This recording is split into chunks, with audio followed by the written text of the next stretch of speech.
Ahead podcast, where we look at the whole picture in childcare while keeping you a step ahead. I'm Alicia. And I'm Monique. And today's episode is about developmental milestones. Developmental milestones is something that you may hear your doctor refer to if you're a parent or you're a childcare provider, just in conferences or anything like that. But developmental milestones are stages of growth that are marked by a particular action that your child may or may not have completed at their particular age or stage in their life. So recently, the CDC changed their guidelines based on their guidelines for developmental milestones. So there are things that are there that used to be one way, and they've changed the age and different things. They're a different way. But to start off, I want to give you like a couple of milestones that are involved in your child's development. So we got like walking, crawling. It's not in order either. I'm just naming stuff. So we got like walking, crawling, talking, sitting up, alone, like unassisted when they're babies. Some head control, like being able to control their own heads, responding to emotions. Those are different types of milestones that you will see in your child's development. But what we want to focus on is what you may see in like how to and what your child should be doing when they should be doing. Not really necessarily when they should be doing, but in the changes that the CDC has made over the last.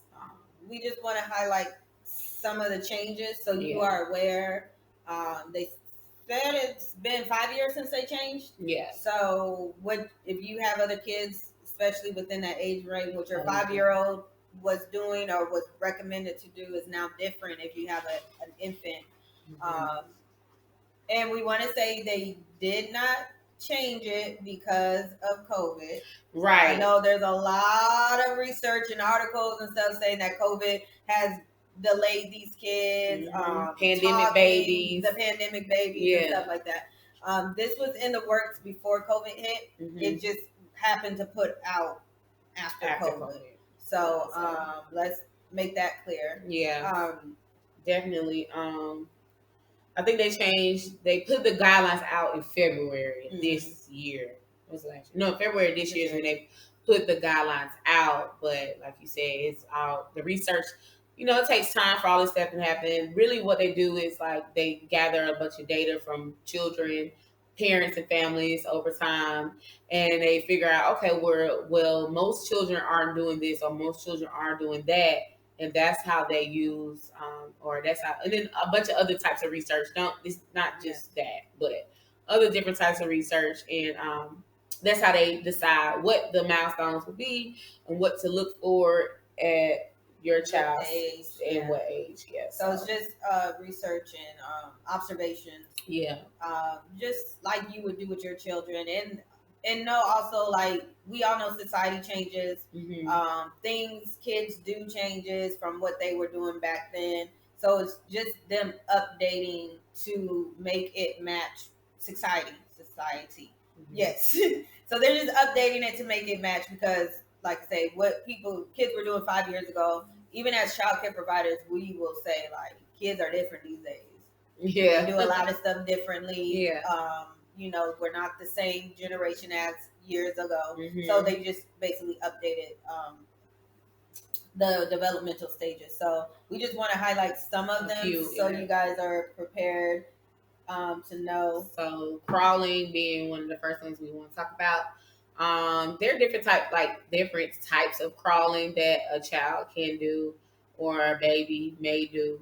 Some are on their knees crawling, some are on like a belly crawl, like a low crawl, or I've heard people refer to it as a Navy SEAL crawl. And then you also have like butt scooting, which is they're sitting on their bottom, they're just scooting forward. That's considered a crawl, or that's considered in the same range of it. But crawling is no longer considered a milestone by the CDC. So your child may not crawl. Some kids have skipped crawling and gone straight to standing and walking. But so if your child does not crawl, right, you don't have to freak out and think something's wrong with them, because now the CDC says that is not a milestone. Mm-hmm. Some kids do it, some kids don't do it. Right. It just depends on the child. So that's no longer a check mark on your child's developmental growth. Right. So, and then the next one will be walking. That once a change that was made, walking. So everybody's like always excited when their baby take their first steps, and when you're ready for your child to, oh my God, he's walking, he's standing. We get so excited when our kids are standing and walking. But it used to be 12 months was the age, the milestone age, but now it's up to 18 months. It's 12 to 18 months. It's not specifically at 12 months your child should be hitting this milestone or at or around 12 months. And then if you think if they're by 12 months is like, people freak out, oh, that my kid's not walking by now. Yeah. When they turn 1, because 12 months they're 1, so there's something wrong. But basically they've realized that some kids take longer to walk. Some kids take up to 18 months. It's a developmental skill, and they have to practice. Yes. And it's just some kids are lazy, and some kids just need more opportunities or whatever. So now they have up until 18 months to check it off. And I do agree with that, because I had kids who wasn't walking at 12 months. It did take a little longer, but about time they're 18 months, because that's like the middle of almost turning 2, they should be walking. Yeah. Because that means you might have to look into some other things, resources to see what's going on with your child if they're not walking by 18 months. And it's not necessarily like at 18 months. Right. It could be a little longer, 19, but it's basically if they're getting towards that 2 years old mark and they're not walking. You might want to seek another opinion, or consult with your doctor or your child care provider of what things you should do moving forward for that child. Make sure there's nothing physically wrong. Yeah. Right, exactly. And be honest with your pediatrician. Don't, they're walking and they're not. Like, be honest so you can figure out what's going on with your child. Right. So, and even when you're like, because my niece didn't start walking until she was about 17 months.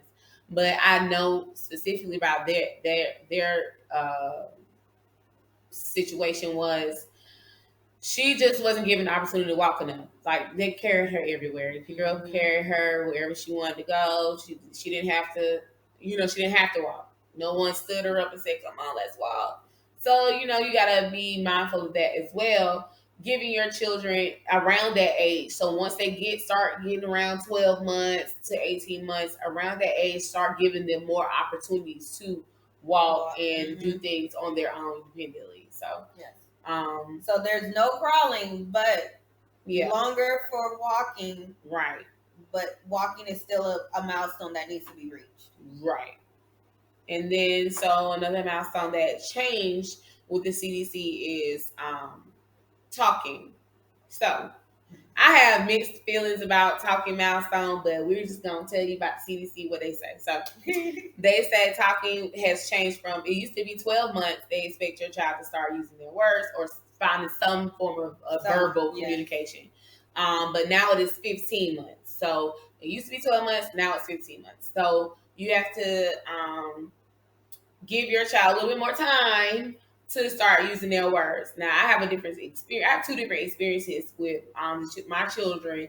My oldest child started using words at 9 months old, but my youngest refused to talk because he had the words. He just refused to talk until he was about 2.5 or 3.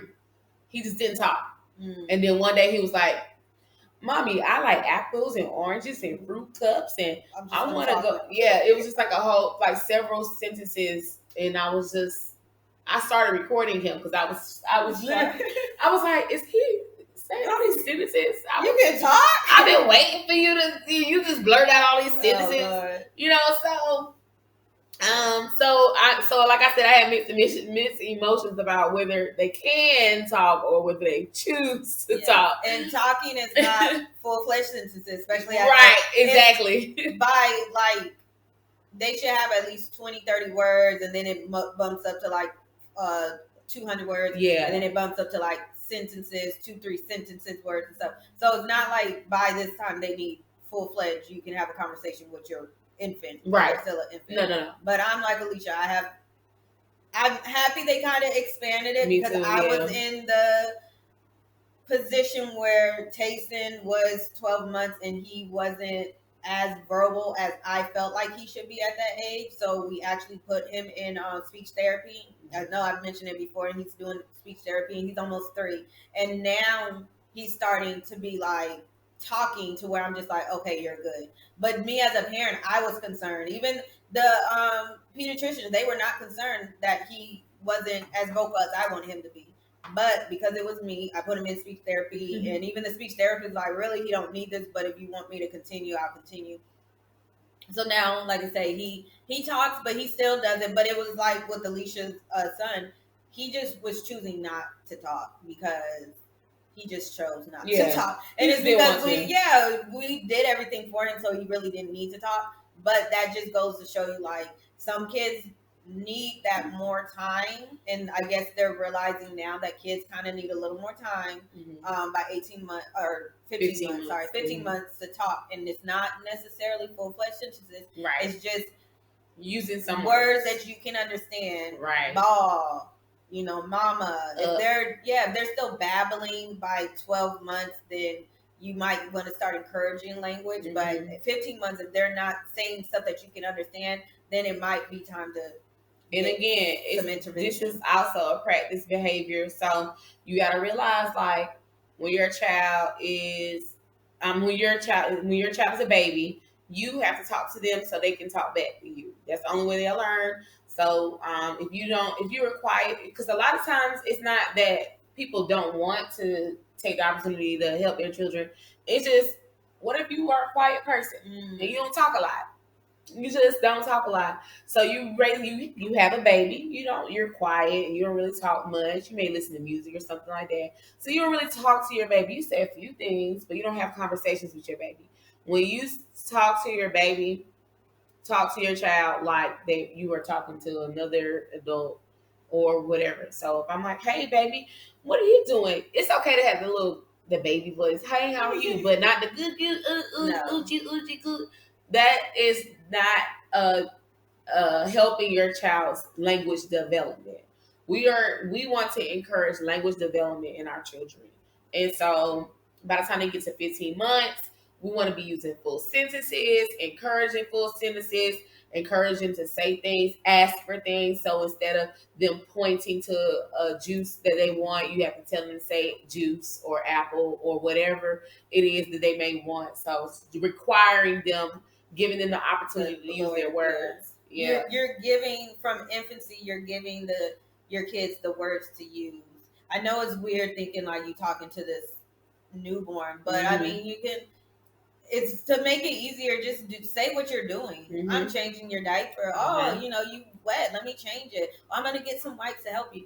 Just say what you're doing, and that can help you get comfortable with talking to your child. So then, when they do get up to 12 months or 15 months, they have some type of vocabulary. And even when she says, like, you're giving them words, if they're pointing, you want some juice? Say, I want some juice, and they might not say, I want some juice. They be juice. Oh, good job. You want some juice. Like, I call it parroting. So you parrot what they say, but you say it correctly. Yeah. So even if your child is talking and they're not saying it correctly, repeat what they say. Oh, you said blah, blah, blah in the correct way. So then they can hear, like, oh, that's how you say it. And you continue doing it, and that's how they get their vocabulary. Right. So definitely, those are the changes that happened over in February through the CDC.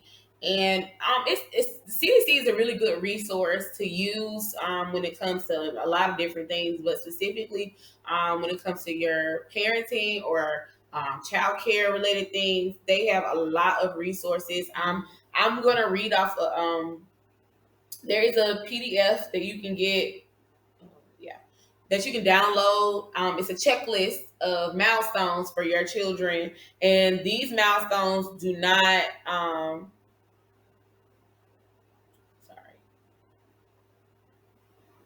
So these milestones are listed. I found it. These milestones are listed by age. Some of them are by age, and they just want to let you know. So I'll just read like your baby at 2 months. This is one for a 2-month-old baby. So it lists certain things. So it's divided into whether it's social, emotional, language, cognitive, or movement, physical development. So for under social, emotional, does your 2-month-old baby calm down when you pick them up? Look at your face. Does it seem happy when you talk to him or her? Does it smile? Does your baby smile when you talk to him or her? Those are social emotional milestones. And it's not saying that your child should be 2 months and doing all these things. It's just saying this is a guideline to where the path that your child should be. You see, it's more asking. It's not your child should be. And you don't have to check off all those things. Yeah, it's just does your child do this? Okay, right. They do it. They're on the right track. Don't be all hysterical. No, they don't do. No, it's just giving you a guideline. That's another thing they did. They cut out specifics of like at this age. It's by 18 or 15 months. It's not at 15 months. It's by this age. By this age. Within this range, this is what they should be doing. So basically, they just cut out specific wording to make you not freak out if your child is not doing that at that particular age. Sorry, I cut you off. No, you're good. But anyway, they go. So they got 4 months, 6 months, 9 months, and it's 12 months. It goes on and on, 15 months, and so 2 years old. But it also gives you tips on how to help your child learn and grow. So the CDC does give you a lot of information to help you understand where your child is going or where path they're on, and also if they're not doing these things, resources to help you figure out how to help them get to that point. So definitely, if you have questions, also you can reach out to us. But the CDC is a great resource to use because even as a provider, we use the CDC. I have hand washing signs that were created by the CDC. Potty changing, how you do. I'm not potty changing. Diaper changing, the actual steps to safe and clean diaper changing. So you can go if you're a new parent or you're just getting involved in childcare. You can go look at these things and see, okay, this is what I need to do, or can be a guideline to help me help the child that's in my life grow and develop in the way that they need to. Yes. And then, like you said, our job, this podcast is to give you resources. So this is the resources. We'll make sure we put the link in it. For sure. It's the same CDC. I know some people probably have different opinions about it, but it's the same that give you the COVID guidelines and flu guidelines. Center for Disease Control. And a lot.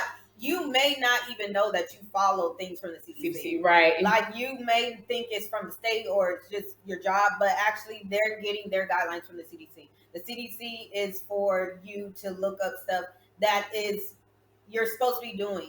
So go ahead and look it over. Your pediatrician probably guaranteed follows the CDC guidelines of the milestones and stuff.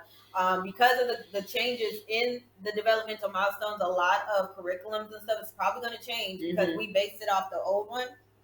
So you'll actually see that happening too, where your school might be getting new curriculum or they might be putting out new letters on, that goes with these new guidelines and stuff. Like I said, it's been 5 years since they changed it. They actually, I read in 2004 is actually when they put out the kids guidelines. So this is it's fairly new. Right. Yeah, it's not something old. Like they just started doing these kids guidelines 2004. And since 2004, it's changed one time. And then this now is the second time change. Which is probably needed because I really truly believe that, sometimes the government don't get it right, and you go off of old wives' tales and how your mother raised you and what's common knowledge and stuff. It's not always based off research and facts and stuff. So, especially when things were made a long time ago. Again, 2004 was the first time that they even had child guidelines out. So if that's the first time, you can imagine the amount of information they use and the amount of changes. That was almost 20 years ago. So amount of changes that can happen in 20 years can be vast. A lot. Right. So, and then you have to how many centuries have been in existence up until 2004.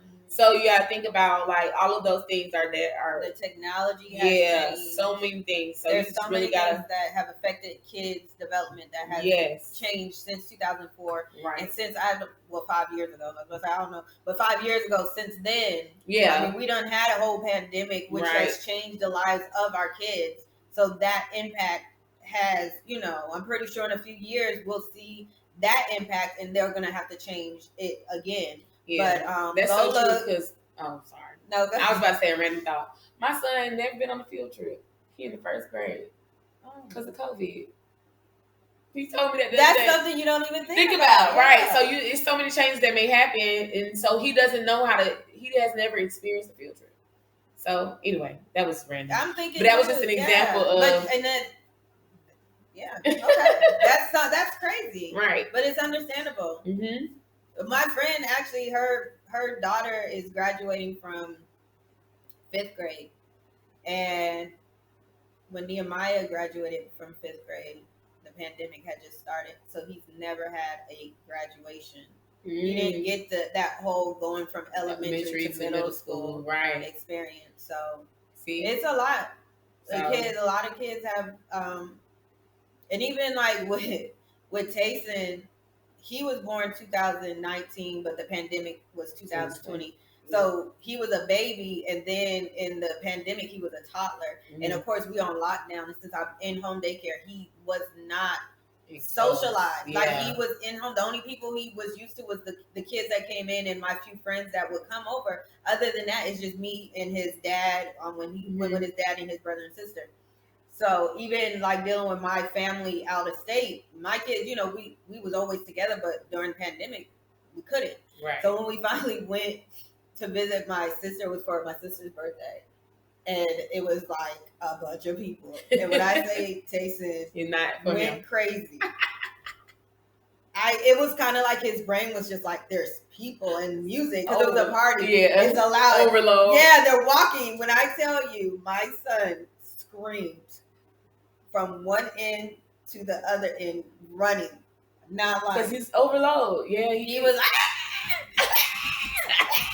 and I'm just like, what is it? And everybody's just like, why is he doing? I'm like he's not used to this. Like, ease him into this and I just threw him in there. And he was asleep. He didn't even laugh because he went to sleep. But I think it was just so much. Yeah, I was so nervous to like bring him back to Cali. I was just like, oh my god, my son is crazy. But now he's good. He's good. But that just shows like he was not used to people. Yeah. And just to say that, like, the development of milestones will change. Because that's part of the social emotional development. Yeah, like he didn't have no social skills. None whatsoever. None. When I tell you, and I'm not even overjudging, he screamed like running. Everybody's like, where'd you feed him? Like, he's just not used to people. He just don't know. He's like, he don't never seen this many people in the room. It's just a lot going on. And you got music playing and lights flashing. For real. It was straight party. Oh yeah, so he was like, nah. He was going crazy. So yeah, go to the CDC website. Look up the milestones, especially if you have kids. It goes up to, I want to say 6 years old. There might be older, but what I think was 6 years old. Mm-hmm. So don't just think we're talking about like infants, toddlers, preschoolers. It goes up to 6 years old, so you can get your developmental milestones at least up to 6 years old to make sure your child is on track. Not necessarily if something's wrong with them if they haven't hit the milestones quite yet, but they're on track. And if you don't see the milestones and they're way beyond that age, you need to get it checked out. You need to talk to your pediatrician to make sure nothing is wrong. Early intervention is key. Early learn the signs, ask the questions, and do what you can now as soon as you can. You don't want them to be, middle school dealing with something where you could have got it corrected. Or got it evaluated, or got them help or resources at 3-4 years old. Right. So remember that. Now we're gonna go into what would you do? What would you do? What would you do? Oh, that's not what I was gonna say. Nope. That's not what would You do. Okay. I'm not Don't a singer. know. You don't. You never watched the show. The show. What was there was a show called What Would You Do? I never heard the jingle.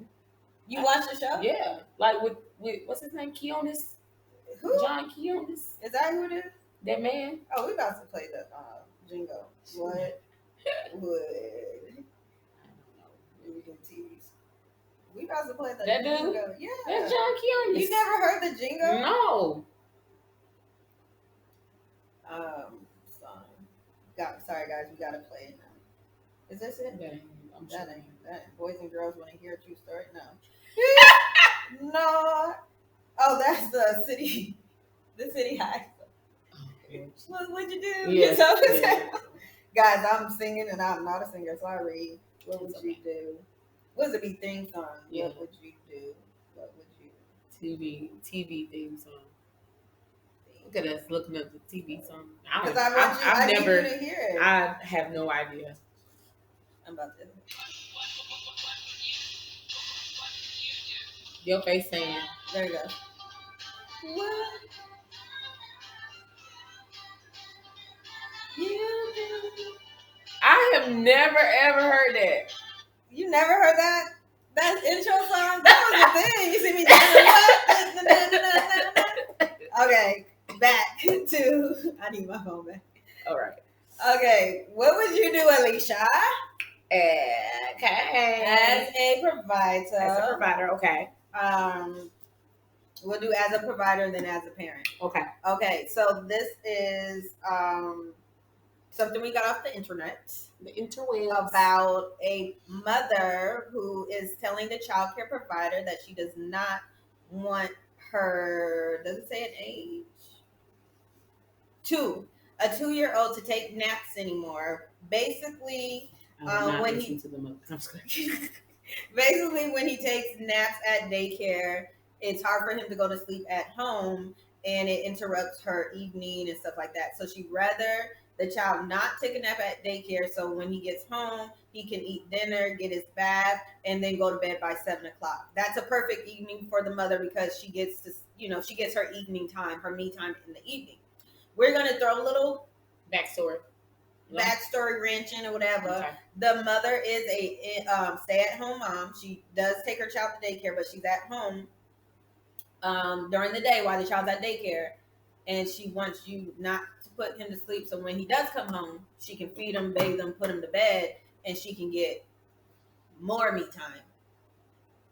What would you do? What would you say? How would you guide? I say this with all the love in my heart. Why do? Never mind. Let me keep it professional. Y'all gotta stop. Y'all gotta stop playing with us. Why y'all be trying to play with us? Listen, Whole Child Development Center is a center that does everything they can to work with families to ensure that the best thing for the child is always done. So, with that being said, I'm always going to do the best thing for that child. Mm-hmm. If that child needs naps in order to have a good, functioning, well planned out day, that's what we're going to do. Mm-hmm. We're going to have a nap.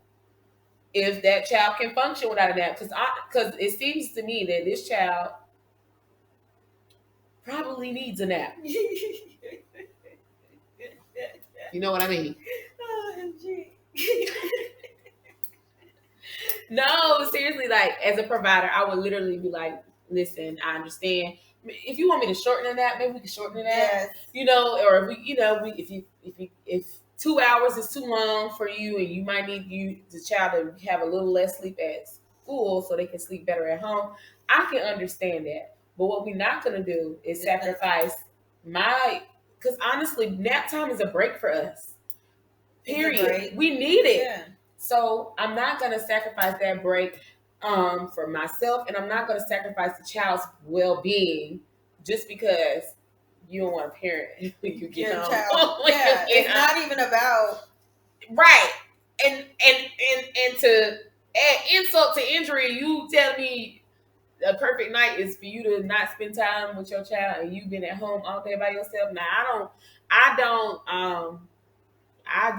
at all try to come for stay-at-home parents, because being a parent is a job, and I understand that, and I believe that that should be well recognized. But me time, you can you organize your me time in a way where it does not it does not impede the child's need to have you in their life as well. They need some you time. They need some you time. Yes. If that's the type of parent. So as a provider, and put my professionalism back on. Get it back together. Sorry, teacher Alicia. So sorry, Mom. But we'll be continuing to do naps. If you would like to reduce the time that the nap lasts for your child, I'm more than happy to try to accommodate you. But naps will not be excluded from your child in order for him to have a great day at school and at home. And let me add, as Miss Marshall, yes, Miss Marshall, maybe you need to have a good bedtime routine. Yes. To help, prepare for bedtime if you're having struggles with that. Maybe you need, it is, dinner, then nap, and, little me time with you, because they do want time, and then, they can go to sleep with some music. I'll give you the playlist we have here to help you. I've done that. I have literally done that. One mom came in, she was like, what? She was like, Miss Alicia, what songs you play at nap time? Because the boy keep asking me, play the music, nap time music. And I just don't know what I say. I'll send you the playlist. Because we listen to the same. We got two playlists that we listen to depending on what kind of day they had. We got a real tranquil one, then we got a little jazzy playlist, but it's the same music. Consistently. But yeah, definitely. I'm open to whatever you do, whatever you want to do at home, we can maybe implement that here and help your child get used to. That's how transition into nap time would be, or really sleep time would be. It is about the transition and how the setup of the routine is. And also, I've actually been researching nap time. I don't know why I be researching random stuff. And it actually says because you're a doctoral student. That's what y'all are. It's just random research. I know it is. But I was actually reading an article saying that even school agers need nap time. Yeah. So nap time is very important because it is a way for you to reset. And these kids need to get reset. From the morning transition and activities, the nap time gives them a place to, relax their body. I always say, relax your body, reset your mind. And then you wake up refreshed and ready to go along the day. And a short nap time should not interfere with bedtime, because it's still, you're tired. Now, depending on when your bedtime is, if you're trying to go to bed, I guess 7, I don't know, that's early to me, but my family does a lot of stuff.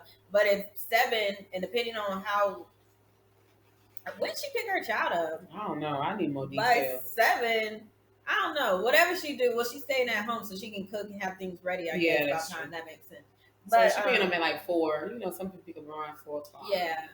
But I just feel like the nap time is needed. Now, I do agree maybe shortening the nap time. Not by much, but just a little bit. Yeah, we say 30 minutes off. But I've never encountered a child that will not go back to bed. Like my son CJ, when he was a toddler, I got off at 6. I was always a closer. So he would actually take a hour. Yeah, when we got home, he would take an hour, 30-minute nap.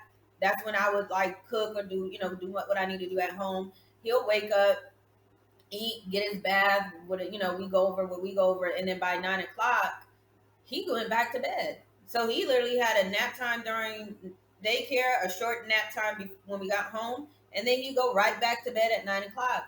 Because I'm very routine, my kids always went to bed at 9 o'clock. So we can help establish routines as well, like we said before, that what you're saying now is just a routine that your son just became accustomed to, and that kids, it helps. Routine helps, and it's like don't make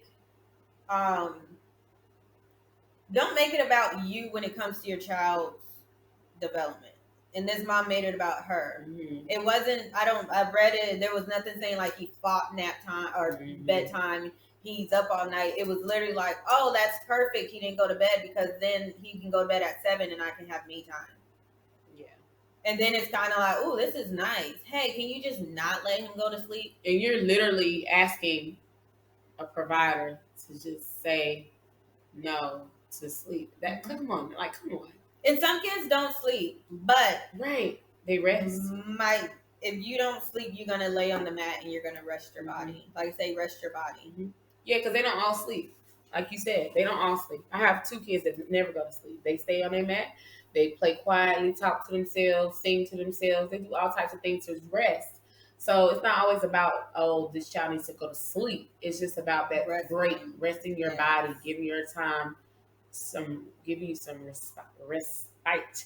And then as parents, just kind of respect the caregivers. Me staying at home, I always tell my parents, like, nap time, I don't get an hour lunch. I don't get to go out and get me some food. I don't get to socialize with anybody. I'm literally at home. I'm stuck in the house with your kids. So your nap time is for me to clean up after lunchtime. It's for me to do my own relaxing. If I got, I'm in school, I might have some homework to do. I might have to, I have an inspection soon. I might need to get paperwork together. I use Bright Will. I might have to update, the statuses for the parents to see what's going on. And if I have a kid who's not sleeping and they're playing and they're running around, I cannot do that stuff. That's for me to eat too. I have to sit down, eat. Well, you might, if I don't do that, you're gonna come. I'm be fainted somewhere out of starvation, and you know what I mean. So you need to think of that too. So it's not like we just want your child to sleep. Right. It helps us be what the best we can be as a provider. And then as a parent at home, then that nap time helps you. You can do a lot during nap time as yourself, like clean up, prepare yourself. That could be your me time. Yeah. You can get at least two, maybe 2.5 hours of me time right then. Go take your bath, relax, especially if you're a stay-at-home mom or on the weekends. It's so much you can do with the nap time. So nap time is just not about the kids sleeping. It's about you too. It helps the kids. It's beneficial for kids, but it can also be beneficial for you as a parent and as a caregiver. And that's just a no. Don't cut your child's development because you need some me time at 7 o'clock because that ain't right. You've been at home all day. That ain't right. Anyway, if you have any questions, comments, or reasons why, please contact us at a.wholeway@gmail.com. And you can find us on Instagram, Facebook, Spotify, wherever else, at A Whole Step Ahead Podcast. That'll be in the links. And we'll send out the link tree so you can just pick which one you want to go to. So thanks for listening. Thanks for the support. We appreciate y'all. Is great. And, send the kids off good. Yes. And you guys have a great day. All right. Bye.